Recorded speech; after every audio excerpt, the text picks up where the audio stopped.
Jadi mereka manfaatin bahan kayunya dengan cara ya bunyi-bunyi kayu diketuk-ketuk gitu kayak anjir, itu gue udah takut banget men.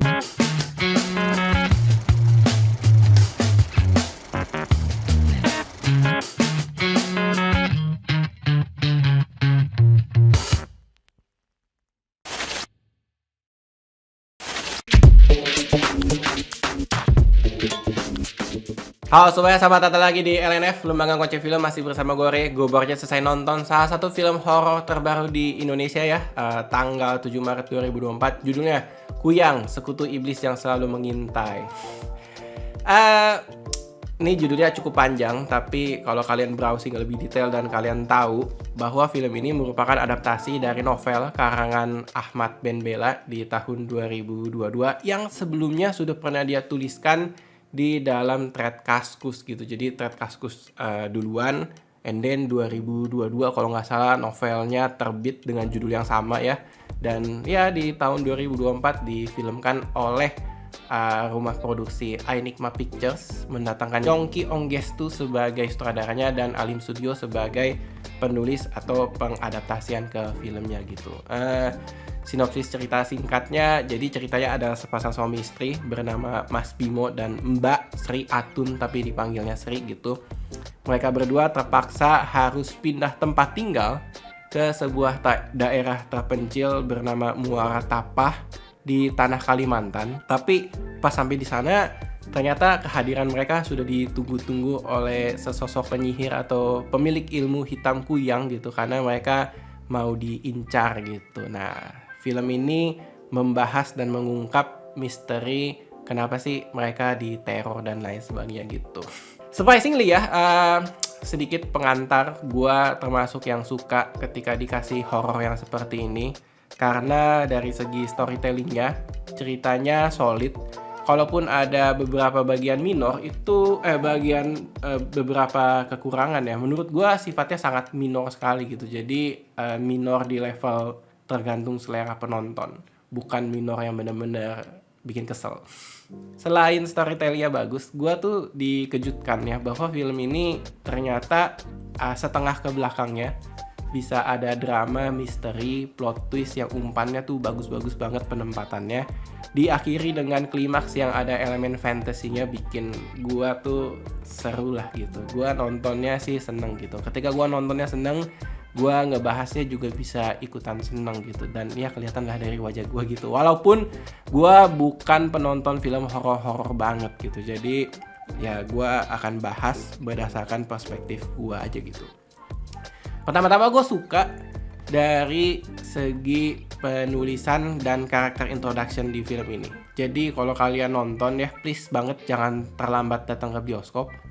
Menurut gue karakter introduction-nya tuh sangat proper gitu. Jadi diawali dengan si Mas Bimo dan Mbak Sri ini sudah berkomunikasi, kita harus pindah dan lain sebagainya. Di dalam proses perpindahannya itu dia udah mulai ditakut-takutin. Dia dimulai takut-takutin, ada dua poin penting lah, tanda kutip hantunya atau tanda kutip elemen horornya. Dua hal penting ini ternyata kepake di akhir. Gua kan nggak spoiler ya dua tanda kutip ini horor yang diperkenalkan di awal film, tapi bisa dipakai di akhir, menandakan penulisannya tuh solid gitu. Kayak yang kita planting di awal banget, kita bisa pakai lagi loh, kita bisa manfaatin lagi loh di akhir gitu. Itu berarti persiapannya sangat matang, atau memang dari segi materi novelnya udah bagus banget gitu. Jadi selesai nonton, gua ingat-ingat kembali, iya ya tadi di awal tuh begini, terus di akhir dipakai lagi tuh, menurut gua bagus gitu. Ngomongin soal horor atau ditakut-takutin ya, gue juga termasuk yang seneng ya, karena banyak sekali aspek pendukung film ini yang kayaknya dipikirkan matang-matang gitu. Dia di sebuah tempat terpencil, bisa banget dapet daerah atau tempat lokasi syutingnya, entah dibuat atau entah berapa persen yang dibuat oleh buatan manusia, tapi gue percayanya kayak hutannya, alam gitu ya, itu natural gitu.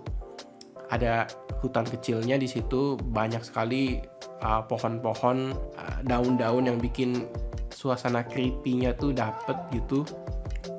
And then pas masuk ke daerah tempat tinggal warga lokal yang didatengin sama si Mas Bimo dan Basri, itu juga daerahnya tuh berpasir, rumah-rumahnya tuh mainly dari kayu, ada bangunan sekolah kecil tapi sudah tua gitu.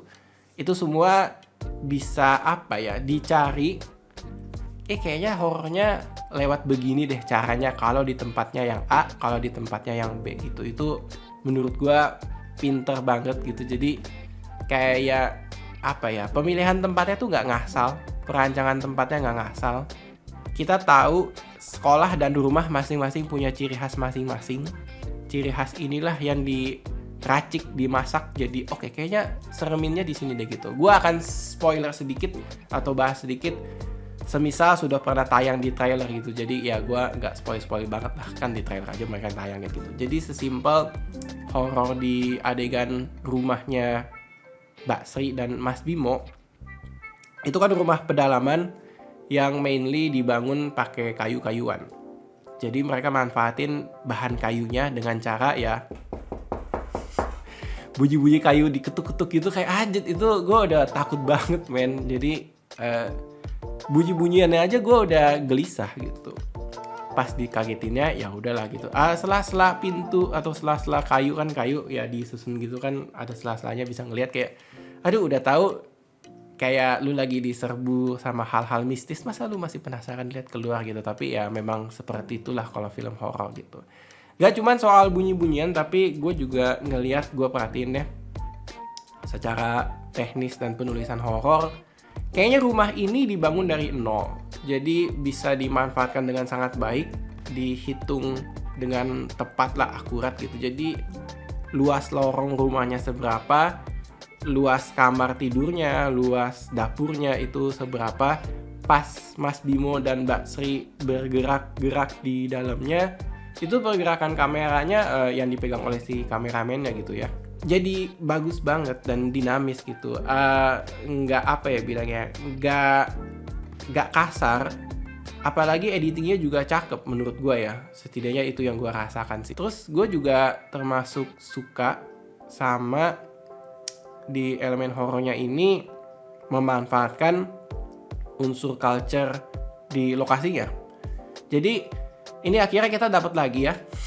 Kita ketemu lagi horor di luar tanah Jawa, yaitu di tanah Kalimantan.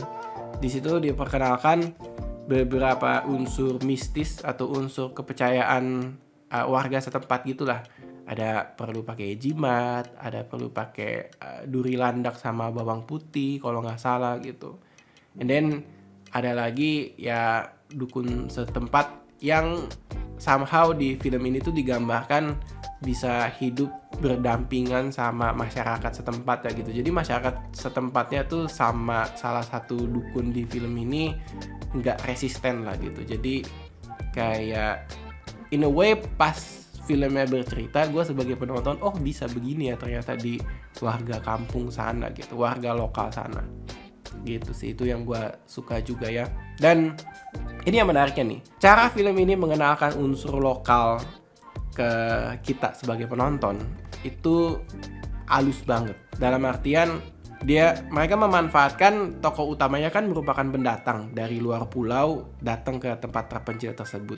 Jadi dimanfaatin tuh beberapa orang-orang yang datang berinteraksi sama mereka berdua sambil ngasih tahu ada pantangan ini, ada kepercayaan ini, itu segala macem. Ya casual aja. Itu yang gue suka dari film ini gitu. Dan apalagi yang bisa gue bahas dari film ini terkait si elemen horor dan budayanya ya. Mungkin lanjut ke bagian teknisnya kali ya. Teknisnya tadi gue udah sempat mention. Cuman di sini juga dibantu dengan CGI yang bagus ya untuk penggambaran sosok kuyangnya gitu. Oke. Jadi kalau kalian sempat lihat di trailer, kuyangnya tuh cukup menakutkan di dalam film. Gue merasa interpretasi kuyang di film ini tuh cukup creepy. Jadi benar-benar organ tubuh bergelayutan, ada yang menyala-nyala gitu. And then nih kan kepala doang nih yang terbang-terbang. Rambutnya ternyata bukan turun ke bawah gitu, melainkan ikut ngambang melayang-layang gitu, seakan-akan sedang berada di dalam air gitu, menyelam gitu. Jadi gue sih membayangkan proses pembuatannya ini pasti pakai CGI.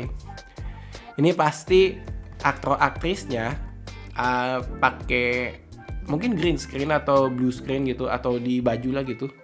Oke. Terus gue ngebayangin kalau rambutnya terbang-terbang seperti ini, berarti mereka pakai semacam kayak blue screen juga atau green screen juga, tapi kayak shower cap gitu.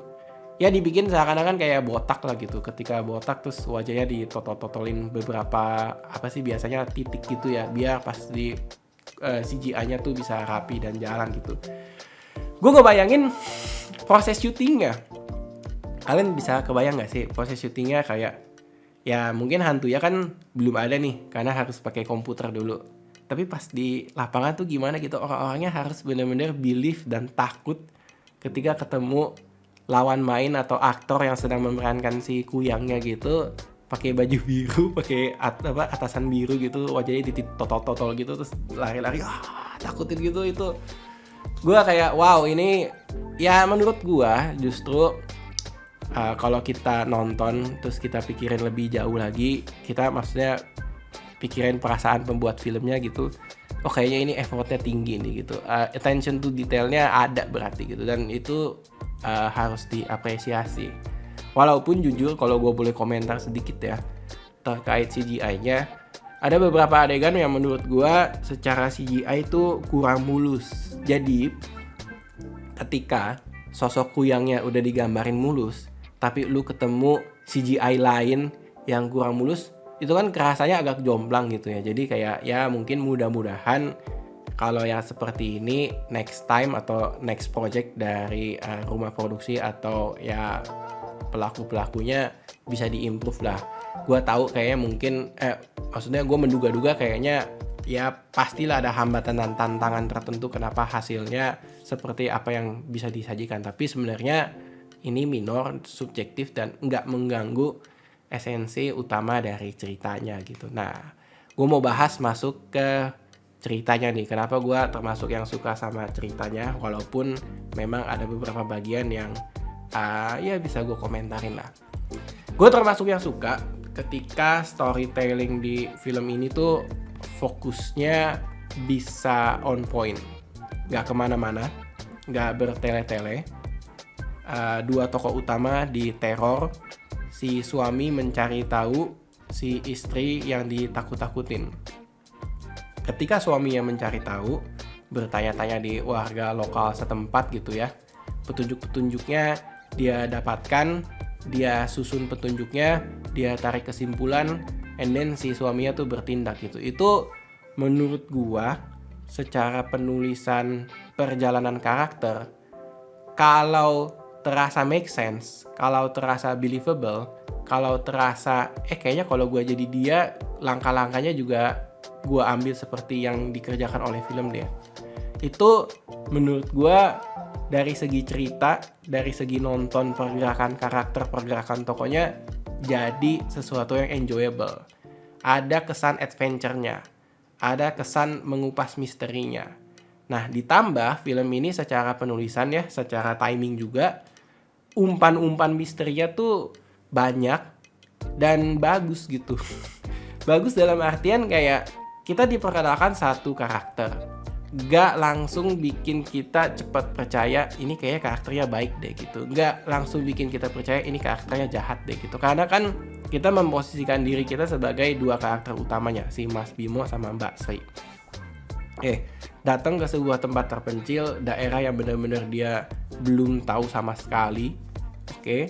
And then mulai kenalan sama yang satu, bla bla bla gitu, hidup berdampingan, hidup jadi ya namanya pendatang kan pasti ada rasa resisten, terus kayak awalnya nggak percaya, tiba-tiba jadi percaya.